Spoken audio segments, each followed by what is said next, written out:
성경은 하나님의 자녀된 우리를 이끌어서 성도 혹은 그리스도인이라고 그렇게 불립니다.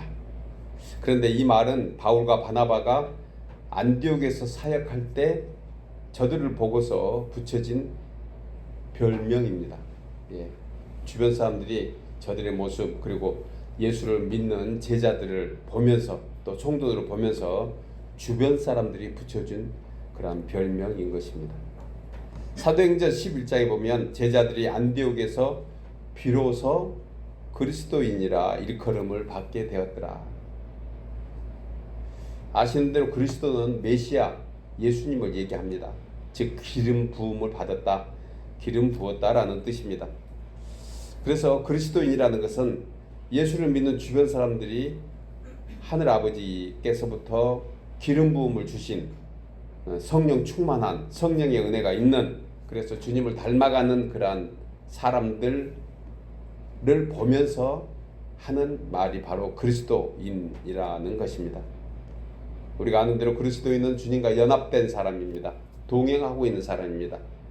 예수님의 여러 가지 이미지와 모습을 닮아가고 있고 닮아 있는 사람을 그리스도인이라고 그렇게 얘기합니다. 여러분, 우리가 생각할수록 결코 쉬운 것은 아닙니다. 저도 이 말씀을 준비하면서 과연 그리스도인이라고 제가 스스로 얘기할 수 있을까? 목회자이면서도 내가 그리스도인이라고 떳떳하게 얘기할 수 있을까? 그렇게 생각해 보기도 합니다. 성도가 세상을 살면서 세상 안에 섞여 산다는 것은, 또 성도로서 산다는 것은 결코 쉬운 일이 아니기 때문에 그렇습니다. 하지만 세상에 파묻히지 않도록 우리를 만들어 주셨다는 것에 또한 우리는 감사할 수 있습니다. 세상을 이기고 변화시키는 사람이 되었다는 것에 우리는 자부심을 갖고 있는 것입니다. 이런 사람이 바로 그리스도인입니다. 이것을 다른 말로 거룩이라고 하는데요, 거룩과 일맥상통합니다. 거룩은 분리되어 있다는 뜻입니다. 그러니까 이미 하나님 우리를 성도로 부르실 때는 분리시켜서 우리를 성도라고 일컬어 주셨다는 것입니다. 거룩한 존재로 만들어 주시고 거룩함을 향해서 사는 그러한 성도로 성경은 선포하고 있습니다. 그러므로 성도는 우리가 이 땅에 살면서 믿음으로 말미암아 크고 작은 그리스도인다운 그런 고난에 참여할 수 있어야 하는 것입니다. 그리고 마땅히 성도는 세상에 알지 못하는 고난에 참여하는 그런 사람인데, 이것을 성경은 특권이라고 오히려 얘기합니다. 아무나 할 수 있는 것은 아니라는 거예요.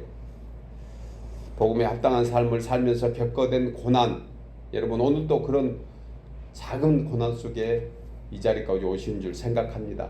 이 무더위에 여러분 그 먼 거리 1시간 넘은 2시간에 가까운 그 거리를 주님 전을 향해서 온다는 그 자체가 고난이라고 할 수는 없지만 자그마한 그러한 길인 것을 우리는 생각을 하게 됩니다. 여러분, 그럴 때마다 우리는 더욱더 담대해야 합니다. 특권이기 때문에 그렇습니다. 하나님의 사람은 고난 중에 반드시 성령께서 지켜주신다고 약속하셨습니다. 비록 힘들고 어렵지만, 그리고 믿음을 지키기 위해서 살아가고 있지만 우리를 구별시켜서 하나님의 사람으로 만들어 주셨기에 우리는 끝까지 승리하는 사람인 줄 다시 한번 우리가 함께 나눌 수 있습니다. 여러분, 우리 모두는 날마다 주님을 닮아가는 사람입니다. 아멘이죠? 그리스도인으로서 복음을 위해서 합당한 삶을 살도록 하나님께서 다시 힘주시고 또 그것을 통해서 주님께 영광이 되는 그런 우리 삶이 될 줄 우리 다시 한번 소원해 봅니다. 오늘 저는 본문을 통해서 복음의 은혜에 참여하는 자가 받는 은혜가 무엇이고 또 어떻게 해야지 복음의 그런 은혜에 참여하는 자로 살게 되는지 함께 본문을 통해서 세 가지로 생각하면서 은혜를 나누려고 합니다. 첫째로, 복음의 은혜에 참여하는 자는 기쁨과 감사로 하나님께 간구합니다. 우리 나누어 읽겠습니다. 복음의 은혜에 참여하는 자는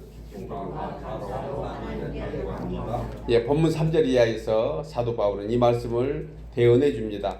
내가 너희를 생각할 때마다, 나의 하나님께 감사하며 간구할 때마다 너희 무리를 위하여 기쁨으로 항상 간구함은 너희가 첫날부터 이제까지 복음을 위한 일에 참여하고 있기 때문이라고 했습니다. 이 말씀을 묵상하면서 제가 이와 같은 기도를 하고 있구나 하는 생각을 했습니다. 바로 여러분들이 그렇습니다. 이 부족한 종이 여러분들을 생각할 때마다 감사함으로 주님께 기도하는 것은 여러분들이 복음에 함께 참여하고 있기 때문이라는 것입니다. 아시는 대로 빌립보서는 옥중서신 중에 하나입니다. 바울이 복음을 전하다가 로마 감옥에 갇혀서 빌립보 성도들에게 보낸 서신서입니다. 그런데요, 이 빌립보서에 다른 별명이 있습니다. 이 빌립보서의 다른 이름이 무엇이냐면 그 타이틀이 바로 기쁨의 책이라는 그러한 별명을 가지고 있습니다. 그러니까 빌립보서 하면은 기쁨의 책이구나. 예, 모든 바울 서신이 거의가 다 기쁨이라는 그러한 어떤 이미지를 많이 가지고 있지만 유독 빌립보서는 기쁨의 책이라는 그러한 타이틀을 가지만 합니다. 비록 4장밖에 안 됩니다. 그런데요, 각 장마다 이 기쁨의 타이틀이 다 붙어 있습니다. 1장은 기쁨의 간증, 2장은 기쁨의 봉사, 3장은 기쁨의 이유, 4장은 기쁨의 열매라는 그러한 타이틀로 붙여볼 수도 있습니다. 그 중에 오늘 읽은 1장은 기쁨의 간증으로서 그 내용이 복음의 진보에 대하여 바울이 기뻐하는 모습을 간증하고 있습니다. 복음의 진보는 자기 자신의 진보를 얘기하는 것이 아니고 섬기고 있는 빌립보의 성도들을 생각하면서 그 성도들의 모습을 떠오르니까 복음이 점점 능력 있게 그 성도들의 삶에 역사하고 있는 것을 보면서 그가 기뻐했다는 것입니다. 이렇게 주님을 위해서 일할 수 있다는 것이 얼마나 귀하고 아름다운지, 또 주님의 자녀 삼아준 것도 감사한데 복음을 위해서 함께 주님의 몸된 교회를 위해서 주의 나라를 위해서 수고할 수 있는 사람으로 세워가는 것이 얼마나 감사하고 기뻐한지 모릅니다. 고백 하나 하겠습니다. 간밤에도 여러분들의 꿈을 꿨습니다. 간밤에도 저는 아침 눈을 뜨면 가장 먼저 기도하는 것이 여러분들을 위해서 기도하고 있습니다. 여러분도 그와 같이 해주고 계시는 줄 믿습니다. 이게 복음을 위해서 함께 동역하고 일하고 있는 모습인 것을 우리는 잘 압니다. 바울이 그와 같이 했습니다. 비록 그가 감옥에 갇혀 있는 신세이지만 그래도 빌립보 교회 성도들을 한 사람 한 사람 떠오르면서 기도할 때마다 그는 기쁨이 충만한 이유 중에 하나가 복음이 더 날로 성장해 가는 것을 보게 됩니다. 저도 여러분들을 생각할 때 이전보다 훨씬 여러분들의 신앙이 더 성숙해져 가고 있고 무르익어 가고 있는 줄 저는 확신합니다. 예전보다 더. 그래서 이제 이 진보를 갖는 것이 자신의 생명보다 더 중요하다고 바울은 고백합니다. 빌립보서 1장 1절에 나의 간절한 기대와 소망을 따라 아무 일이든지 부끄러워하지 아니하고 지금도 전과 같이 온전히 담대하여 살든지 죽든지 내 몸에서 그리스도가 존귀하게 되게 하려 함이니 이는 내가 사는 것이 그리스도니 죽는 것도 유익하다. 그러니까 주님 안에 있다는 것은 살고 죽고의 문제가 아니라는 것입니다. 주님 안에 있느냐 밖에 있느냐가 살고 죽는 것보다 더 중요하다는 것을 바울은 우리에게 알려줍니다. 그러면서 빌립보 성도들을 향하여 이렇게 권면합니다. 오직 너희는 그리스도의 복음에 합당하게 생활하라. 그리스도를 위하여 너희에게 은혜를 주신 것은 다만 그를 믿을 뿐만 아니고 또한 그를 위하여 고난도 받게 하려 하심이라. 여러분들 예수님 때문에 무슨 고난 받고 있습니까? 저는 이 말씀을 생각하면서 언젠가 함께 나누었던 내용 중에 하나가 생각납니다. 하나님의 은혜는요 값없이 받습니다. 여러분들이 무슨 값을 치렀습니까? 저는 무슨 값을 치렀어요? 아무 값도 치르지 못했습니다. 이미 우리가 알지 못할 때부터 우리가 태어나기도 전부터 예수님은 우리를 위해서 그 생명의 값을 이미 치르셨습니다. 그렇지만 그 은혜를 지키기 위해서는 믿음이라는 값을 치러야 합니다. 은혜는 값없이 받지만 그 은혜를 지키기 위해서는 정말 큰 대가를 치러야 하는 것입니다. 그러니까 사실 예수를 처음 믿을 때보다 갈수록 믿기가 힘들다는, 어렵다는 그러한 고백이 사실은 상당히 합당한 그런 고백인 것입니다. 신앙이 더할수록, 여러분 직분이 더할수록 신앙생활이 쉬울까요? 아닌 것 같아요. 저도 그렇습니다. 제가 평신도 때 정말 초신자라고 했던 어느 순간 그때가 훨씬 더 행복하고 더 즐겁고 감사했습니다. 정말 신바람 난 신앙생활을 했던 기억이 납니다. 그런데 지금은 뭔가 프레임에 갇혀서 더 그때 즐거움보다는 못하지만 분명히 다른 성숙함이 있다는 것 또한 함께 나눠 볼 수 있는 것입니다. 여러분, 주의 은혜는 공짜입니다. 무료입니다. 그러나 나의 믿음은 금값입니다. 그래서 주님은 욥을 통해서 믿음이 정금같이 나온대요. 은혜가 정금같이 나오는 것이 아니고 믿음이 정금같이 나온다는 것입니다. 여러분, 하나님의 자녀가 되어서 그리스도를 따라가며 닮아가는 길이 진정으로 얼마나 기쁘고 감사한지 모릅니다. 세상 사람들은 정금처럼 태어나서 새처럼 녹슬지 모르지만 우리는 반대로 때에 따라서는 새처럼 생겼을지 모르지만 정금 같은 모습으로 주님 안에서 만들어가고 있다는 것을 우리는 생각하니 참으로 기쁜 인생일 수밖에 없습니다. 어떤 상황에서도 혹여 바울과 같이 주의 일을 하다가 고난과 핍박과 환난이 온다 하더라도 성도는 그래서 기뻐하고 감사하는 것입니다. 여러분, 바울은 지금 옥에 갇혀 있으면서도 기뻐하고 감사했습니다. 그리고 그는 자신을 위하여 기도하는 것뿐만 아니고 그보다 더 그를 위하여 감옥 밖에 있는 성도들 위해서 기뻐하면서 기도하고 있는 모습을 보게 됩니다. 우리 모두도 바울과 같이 하나님의 은혜 안에서 사는 줄 믿고 우리 각자의 형편과 처지는 조금 다르지만 우리의 공통점은 지금의 형편에도 하나님의 뜻이 있는 줄 믿고 오히려 기뻐하며 감사할 때 하나님께서 더 많은 감사로 더 큰 기쁨으로 은혜 베풀어 주실 줄 믿습니다. 그러므로 여러분, 이 믿음을 지키기 위해서 성도는 하나님께 기도해야 됩니다. 기도 외에는 다른 방법이 없습니다. 바울은 간구한다고만 거듭거듭 얘기합니다. 이것은 사실 보면 간절히 구한다는 단어의 집합입니다. 간절히 구한다, 사모한다. 주님의 은혜만이 나를 그렇게 살아갈 수 있는 사람으로 만들어준다는 것을 바울은 너무 잘 알고 있었습니다.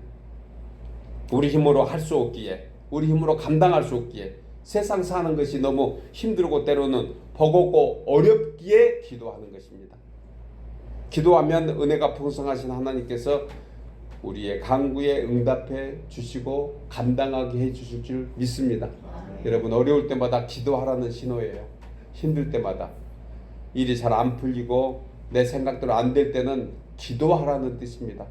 속상하고 좌절하고 낙심해 있으라는 것이 아니라는 거예요. 일이 잘 되고 형통할 때는 감사하라는 거예요. 아멘이죠? 그래서 우리가 할 수 있는 것은 기뻐하고 감사하고 이 모든 것 합쳐서 주님께 감사기도, 그 다음에 필요를 구하는 간구의 기도를 하게 되는 것입니다. 여러분, 우리가 잘 아는 데살로니가 전서 5장 16절에서 집합적으로 이 세 가지를 얘기하잖아요. 항상 기뻐하라, 쉬지 말고 기도하라, 범사에 감사하라. 아멘이죠? 예, 이것이 그리스도 예수 안에서 저와 여러분을 향한 하나님의 뜻이라고 얘기합니다. 사랑하는 여러분, 육신을 입고 있는 사람이 건강하게 살기 위해서는 합당한 음식을 섭취해야 하는 것처럼 하나님의 자녀는 하늘 아버지께서 공급하시는 영혼의 양식이 따로 있습니다. 이 양식을 먹어야 삽니다. 이것이 바로 기쁨과 감사입니다.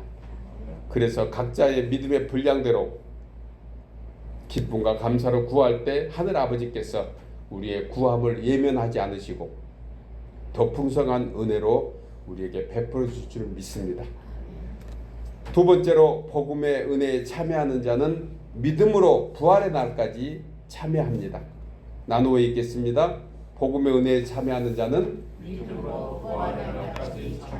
예, 본문 6절 이하에 너희 안에서 착한 일을 시작하신 이가 그리스도 예수의 날까지 이르실 줄을 우리는 확신하노라.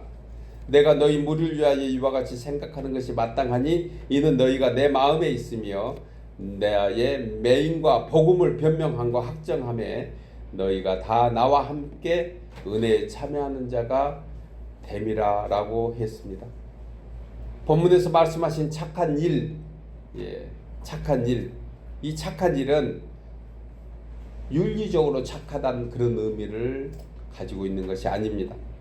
물론 기본적으로 착하다 하면 윤리적으로 착하다는 것을 생각하게 되는데, 그것은 이 착한 일을 시작하신 분의 뜻은 무엇이냐면 죄인되었던 우리가 하나님의 자녀가 되었다는 것이 하나님 안에서 우리에게 주시는 착한 일인 것입니다. 이제 그 사랑 안에서 살 수 있도록 베풀어 주시는 은혜를 얘기하는 것입니다. 그리고 이 복음의 기쁨과 소망의 소식을 아직 주님을 알지 못하는 사람들에게 전하는 것, 그것이 주 안에서 우리가 하는 착한 일인 것입니다. 저는 여러분이 이 은혜의 역사에 참여하기를 함께 소원해 봅니다. 여러분, 그렇다면 지금의 믿음을 가지고 주님 오시는 그날까지, 언제까지요? 주님 오시는 그날까지 변함없이 참여해야 합니다. 여러분, 바울은 본문에서 이 사실을 확인하고 또 확신하면서 이렇게 얘기합니다. 그 확신한 이유가 무엇이냐면 이는 너희가 내 마음에 있다는 거예요. 이것은 예수님의 마음을 바울이 대신 성도들 우리에게 전해주고 있는 것입니다. 그러니까 이는 예수님께서 그분의 마음에 우리를 담아두고 있다는 것입니다. 여러분, 하나님께서 한번 택한 백성은, 하나님께서 한번 택한 자녀는 결코 버리지 않습니다. 믿으십니까? 하나님의 택함을 입었으면 우리가 아무리 멀리 떠나 있다 하더라도 하나님은 그 먼 곳까지 함께 오십니다. 사망의 음침한 골짜기라 하더라도 그곳까지 주님이 함께 하신다고 약속하셨습니다. 이 택하심의 은혜를 위하여 우리가 그 은혜를 받을 만한 대가를 지불한 것은 결코 아닙니다. 우리가 뭘 잘나서 이 은혜를 입었습니까? 어떤 가치를 인정받은 것입니까? 아닙니다. 전적으로 하나님의 은혜로만 되었다고 좀 전에 말씀을 나누었습니다. 로마서 11장 2절에서 이 말씀을 하고 있습니다. 하나님이 그 미리 아신 자기의 백성을 버리지 아니하셨나니. 그러므로 29절에서 놀라운 하나님의 사랑의 선포가 이어지는데, 하나님의 은혜와 부르심에는 결코 후회함이 없다는 거예요. 하나님은 후회하는 분이 아니라는 것이에요. 오늘 예배 자리에 나온 여러분들을 우리 모두가 하나님의 부르심을 받고 이 자리에 있는 줄 믿습니다. 이것은 하나님의 계획하심과 섭리가 있기에 분명히 하나님의 뜻이 있다고 다시 한번 말씀해 주고 있습니다. 살아가면서 우리가 설령 하나님이 참으로 싫어하는 것 같은, 하나님이 원치 않는 것 같은 우리의 연약함이 있다 하더라도 하나님은 후회하지 않으신다는 거예요. 하나님은 후회함이 없이 우리에게 그것을 통해서도 합력돼서 선을 이루어 가시는 하나님이시라는 것입니다. 그러니 설령 우리의 육신의 연약함으로 믿음에 약해져서 하나님 앞에서 주옥 같은 죄가 있다 할지라도 하나님을 의지하는 믿음 하나만 있으면 흰눈처럼 깨끗하게 해주시는 것입니다. 여러분, 오늘날 사탄 마귀는 아미 이전부터 그리고 다음도 사탄 마귀는 우리를 계속 넘어뜨리려고 할 것입니다. 그 참소하는 내용이 무엇일까? 그것은 우리에게 믿음의 소망을 없애서 주님을 떠나게 하는 것입니다. 그리고 그 하는 모습을 보고 사탄 마귀는 아마 상당히 좋아할 것입니다. 여러분, 우리는 어떤 경우에도 사탄 마귀의 참소에 넘어가서는 안 됩니다. 끝까지 주님 붙잡고 주님 손 붙잡고 살아가야 됩니다. 그래야지 하나님의 은혜 안에 사는 사람들의 모습입니다. 복음이 우리의 생활화가 되는 것은 무엇일까요? 사탄 마귀의 연약한, 사탄 마귀의 그 악독한 그런 계계를 주님의 강한 손으로 물리쳐 가게 하는 줄 믿으시기 바랍니다. 로마서 8장 1절에 그러므로 이제 그리스도 예수 안에 있는 자에게는 결코 정죄함이 없나니 이는 그리스도 예수 안에 있는 생명의 성령의 법이 죄와 사망의 법에서 너희를 해방하였습니다. 아멘이죠. 지난날 제가 세례를 주면서 세례를 준비하면서 형제 자매들과 함께 세례 문답을 하는 그러한 시간이 있었습니다. 그때 천국에 대한 확신이 있냐고 청년 자매들에게 물어봤습니다. 저들이 구원에 관해서 이미 수없이 들었기에 이렇게 물었습니다. 만약 여러분들이 오늘 밤 이 세상을 떠난다 하면 여러분들은 천국에 들어갈 자신이 있습니까? 라고 물었던 기억이 납니다. 그러자 그들이 아멘이라고 대답을 하는데 다 기어들어가는 소리로 대답을 하는 것입니다. 확신이 없었던 거죠. 그 이유가 무엇입니까? 만약에 여러분들에게 그 질문을 지금 받는다면 여러분들은 어떻게 대답을 하시겠습니까? 아멘이지요. 틀림없이 아멘입니다. 그럴 줄 생각합니다. 그런데 그들은 그렇게 대답을 하면서 조금 자신이 없던 듯 했습니다. 그리고 이유를 물었습니다. 왜 자신이 없는 것 같이 들리는데 맞나요? 그랬더니 지금 자신의 처지를 보니까 하나님께 가기가 부끄럽다는 것을 얘기하는 것입니다. 그래서 제가 이렇게 말해 줬습니다. 구원에는, 성경이 말하는 구원에는 두 가지가 있습니다. 한 가지는 영혼 구원이고 한 가지는 삶에 대한 구원을 얘기합니다. 하나님께서 값없이 주시는 은혜는 영혼 구원에 관계되는 것입니다. 그러니까 아멘으로 받기만 하면 됩니다. 아멘이죠? 말씀에 따라서 말씀을 믿는 믿음 안에서 받기만 하면 되는 것입니다. 그래서 우리는 예수 믿는 사람은 결코 구원받지 못하는 것이 더 기적이에요. 반드시 구원받게 되어 있다는 것입니다. 그런데 삶의 구원은 다릅니다. 예수 믿었다고 삶에서 하나님의 은혜 가운데 사는가? 아니루라는 거예요.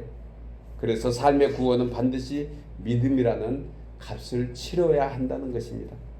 그러니까 지금 오늘 밤 이 세상을 우리가 만약에 떠나간다면 우리는 천국에 갈 수 있는 사람은 영원히 구원받았기에 천국을 가게 되는 줄 믿습니다. 여기에 대해서는 분명히 변함없어야 됩니다. 어떤 경우에도 값없이 주시는 하나님의 은혜가 있기에 우리는 천국에 확실히 갈 수 있다는 그런 소망 가운데 우리 모두가 있어야 한다는 것을 저들에게 얘기해 주었습니다. 그리고 다시 한번 물었더니 그들이 얘기합니다. 저는 천국에 갈 확신이 있습니다. 단지 나의 자그마한 믿음이지만 그 믿음을 가지고 이 땅에서도 천국인답게, 천국의 사람답게, 하나님의 백성답게 살도록 하겠습니다. 이와 같은 고백을 함께 생각하며 나누었던 기억이 납니다. 사랑하는 여러분, 하나님께서 값없이 주시는 이 놀라운 복음에 우리를 참여시켜 주시니 얼마나 감사합니까? 이제 그리스도 예수의 날까지, 주님 만나는 그날까지 끝까지 견고하게 주님 손 붙잡고 나가기를 주의 이름으로 축복합니다. 마지막 세 번째로 복음의 은혜에 참여하는 자는 예수로 말미암아 의의 열매를 맺어갑니다. 나누어 읽을까요? 복음의 은혜에 참여하는 자는 본문 10절 이하에 너희로 지극히 선한 것을 분별하며 또 진실하여 허물 없이 그리스도 나라까지 이르고 예수 그리스도로 말미암아 의의 열매가 가득하여 하나님의 영광과 찬송이 되기를 원하노라. 본절에서 말씀하는 것을 세 부분으로 나눌 수가 있는데요. 먼저 복음의 은혜에 참여하기 위해서 선한 것을 분별해야 한다는 것이에요.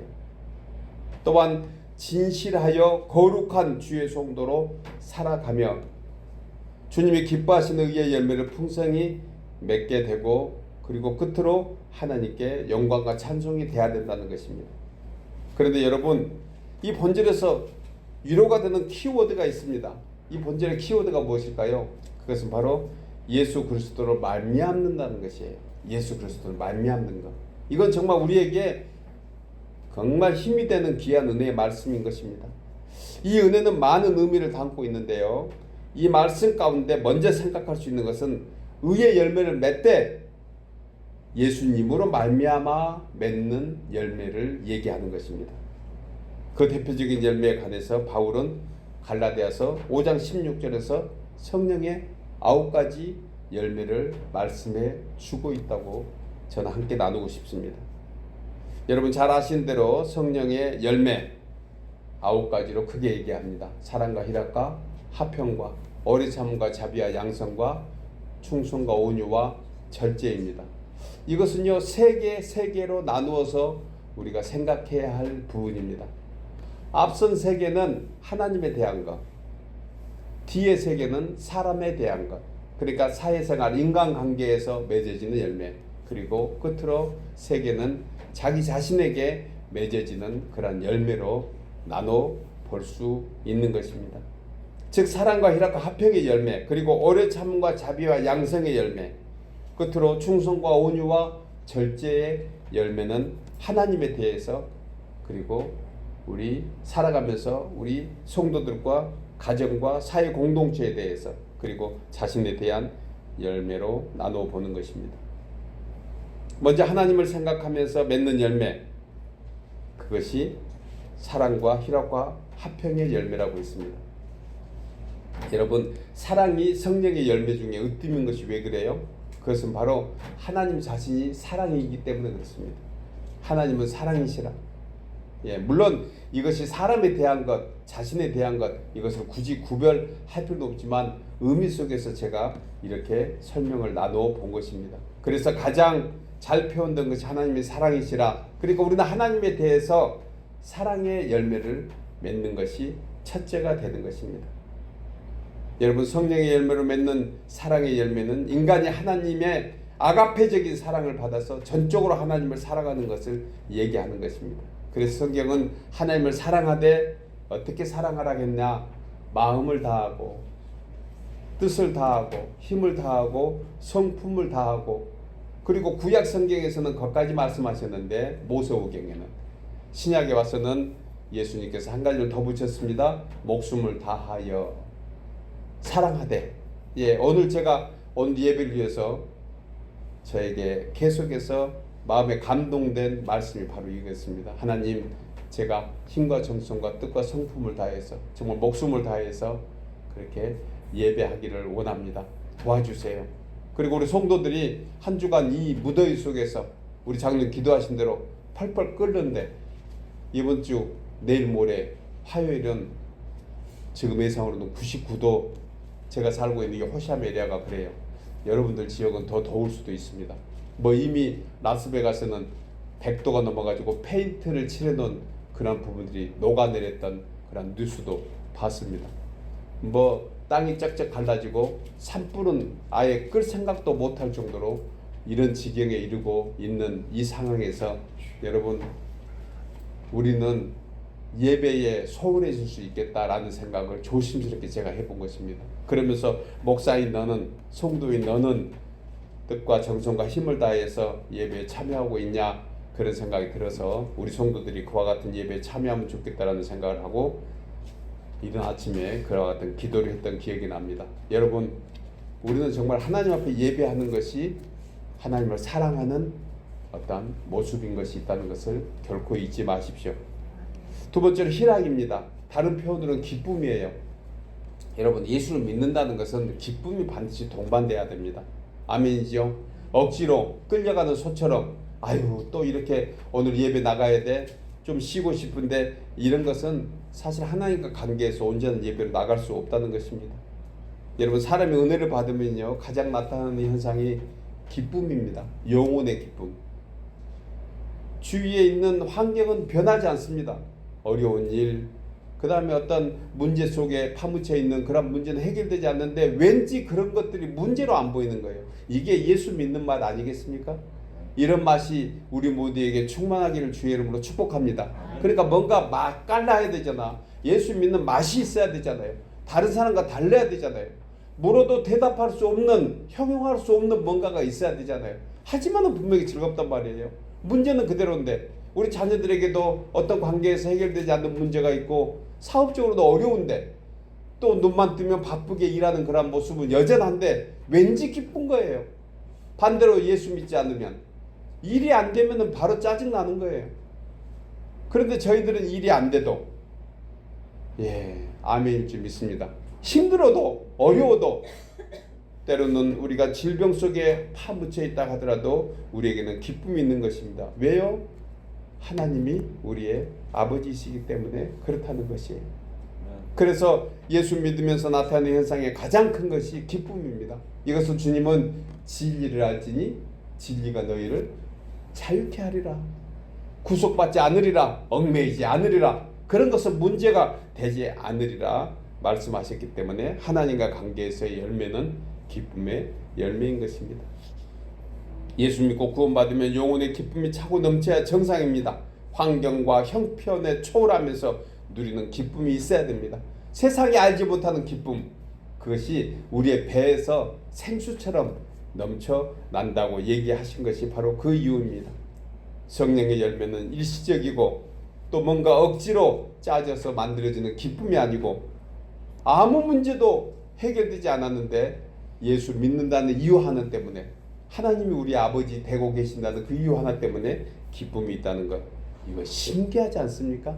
이 기쁨이 여러분들에게 충만하기를 주의 이름으로 축복합니다. 아멘. 그리고 하나님과 관계에서 맺어야 될 열매이 화평의 열매입니다. 성령의 열매는 마음의 화평입니다. 이 화평은 십자가 위에서 중보자 되시는 예수 그리스도께서 이미 우리의 모든 죄와 허물을 다 감당하시고 십자가로 하나님과 하나를 만들어 주신 것이 바로 화평의 열매이기 때문에 그렇습니다. 따라서 성령의 열매는 하나님과의 관계에서 사랑과 기쁨과 화평의 열매를 맺게 되는 것입니다. 이것을 한마디로 하나님의 은혜와 사랑으로 되는 것입니다. 그리고 두 번째, 사랑과의 관계에서 오는 세 가지 열매인데 오래 참음과 자비와 양선이라고 했습니다. 이웃을 향한 열매, 이것은 인간관계에서 맺어지는 열매입니다. 여러분 혹시 우리가 사회생활 지난 한 주간 지나오면서 살아오면서 무슨 문제가 생겼던 것, 또 관계에서 조금 어긋나 있는 것이 있습니까? 오래 참지 못하고 자비하지 못하고 양선하지 못해서 그런 것이 아닌가. 이것은 여러분들에게 드리는 말씀보다 제가 스스로 저에게도 많이 물어보았습니다. 제가 가장 못하는 것 중에 하나가 이런 것들이 아닌가 하는 생각을 해봤습니다. 여러분, 사람과의 관계에서 가장 중요한 열매, 오래 참는 것입니다. 조금만 더 참아보십시오. 조금만 더 참아주시길 바랍니다. 아멘. 그건 못 참아서 꼭 사단이 난다고 얘기하잖아요. 그 조금을 못 참아서 제가 가장 못 참는 것이 오래 참지 못하는 것 같다는 생각이 들어서 저도 주님께 회개했는데 조금만 더 참으랍니다. 참으리자 3번이면 여러분들 알아서 대답하십시오. 예수 그리스도, 예수님이 3번이면 만사형통입니다. 참으리자 3번에 살인을 면한다면 예수님 3번이면 만사 형통이 된다는 거예요. 조금만 더, 한 번만 더 인내하고 관용하고 마음을 쓰면 어떤 문제 속에서 많은 부분이 해결될 것입니다. 여러분, 또한 자비의 열매가 우리 사람과의 관계에서는 필요합니다. 자비는 남을 대할 때 그냥 쉽게 얘기하면 좀 친절하고 자상한 것이 아닌가 그렇게 생각을 합니다. 그래서 자비의 열매는 어려운 것이 아닙니다. 젠틀레스라고 영어 단어는 나왔어요. 자비, 그냥 친절하다는 거예요. 신사적이다. 예. 어떻게 하면 신사적일까요? 여러분들은 각자 알아서 해석하십시오. 그런데 분명히 신사적인 것은 조금은 남을 배려하는 것이 신사적일 것입니다. 여러분, 이것은 다른 말로 긍휼이라고도 해석합니다. 그러니까 불쌍히 여기는 거죠. 다른 영어로 보면 언더스탠드 하는 것입니다. 아래서 바라봐 준다. 그 사람의 입장에서 봐준다는 것이 바로 자비가 아닌가, 그런 생각을 제 자신이 먼저 해보았습니다. 그러므로 자비나 긍휼은 자기를 희생하는 사랑의 수고가 있어야 합니다. 저와 여러분이 이런 수고로 하나님께 영광이 되는 열매가 맺어지기를 함께 소원합니다. 또한 세 번째로 사람과의 관계에서 필요한 것이 양선의 열매입니다. 이것은 어지르고 착한 것을 얘기하는 거예요. 자비가 마음의 선이라면 양선은 행동의 선입니다. 누가복음 10장에서 사마리아인이 강도를 만나 죽어가는 그러한 이웃에게 베푼 선이 바로 양선인 것입니다. 이 같은 선행의 열매를 맺을 때 하나님이 기뻐합니다. 끝으로 우리 자신을 위해서 맺어야 될 것 3가지가 바로 충성과 온유와 절제입니다. 먼저 충성은 신실하다는 거예요. 그러니까 여러분, 우리의 믿음은 신실해야 됩니다. 신뢰할 만한 인격이 있어야 되는 거예요. 이것은 내가 내 스스로 나부터 신실해야지 사람에 대해서 하나님에 대해서 신실하다는 것입니다. 또한 우리에게는 이 믿음의 확신이 분명히 있어야 합니다. 그래야지 신실한 열매를 맺게 되는 것입니다. 먼저는 하나님이 우리를 신실하게 보십니다. 그리고 내가 그 신실함을 받아서 이웃에게, 우리의 가정에, 우리의 자녀들에게, 그리고 내 스스로 하나님이 함께 하신다는 사실을 그렇게 진실로 믿고 나아가는 것입니다. 또한 온유의 열매는 한마디로 성질이 온화하고 부드러운 것을 뜻합니다.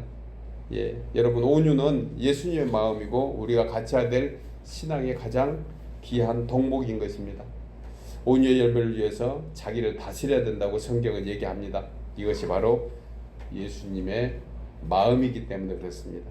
그래서 우리는 예수님 앞에 나가야지만이 온유한 그러한 성품을 배울 수 있습니다.